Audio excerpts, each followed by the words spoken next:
അതിതീവ്ര മഴ തുടങ്ങി 2 ദിവസം കൊണ്ട് കേരളത്തിലെ തോടുകളും പുഴകളും നിറയുന്ന ഭയാനകരമായ കാഴ്ചയാണ് ഇപ്പോൾ സംഭവിക്കുന്നത്. മഴ തുടർന്നാൽ വലിയ ദുരന്തങ്ങൾക്ക് കേരളം സാക്ഷ്യം വഹിക്കും. കനത്ത മഴയിൽ ഡാമുകളും തുറന്നു. ഇടുക്കിയിലെ കല്ലാർകുട്ടി ഡാമിന്റെ 5 ഷട്ടറുകൾ ഉയർത്തി തൊടുപുഴ മൂവാറ്റുപുഴ തീരങ്ങൾക്ക് ജാഗ്രതാ നിർദ്ദേശം നൽകി. ഇടുക്കിയിലെ കല്ലാർകുട്ടി ഡാമിന്റെ ഷട്ടറുകളും ഉയർത്തി പെരിയാറിന്റെ തീരത്ത് ജാഗ്രതാ നിർദ്ദേശം നൽകി. വിനോദസഞ്ചാര കേന്ദ്രങ്ങളെല്ലാം അടച്ചിടുന്നു. പൊന്മുടിയിലേക്കുള്ള യാത്രകൾ ഇനിയും ഒരു അറിയിപ്പുണ്ടാകുന്നത് വരെ നിരോധിച്ചു. കോഴിക്കോട് ജില്ലയിലെ കോരപ്പുഴയിൽ ജലനിരപ്പ് ഉയർന്നു. തീരപ്രദേശങ്ങളിലുള്ളവർക്ക് ജാഗ്രതാ നിർദ്ദേശം നൽകി. കനത്ത മഴ തുടർന്നാൽ വലിയ ദുരന്തങ്ങൾക്ക് കേരളം സാക്ഷ്യം വഹിക്കും. പല സ്ഥലങ്ങളിലും താഴ്ന്ന പ്രദേശങ്ങളിൽ നിന്ന് ജനങ്ങളെ മാറ്റി തുടങ്ങി.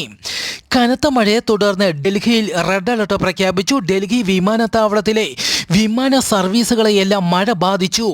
25 വിമാനങ്ങൾ വഴിതിരിച്ചുവിട്ടു. നിരവധി വിമാന സർവീസുകളും റദ്ദാക്കി.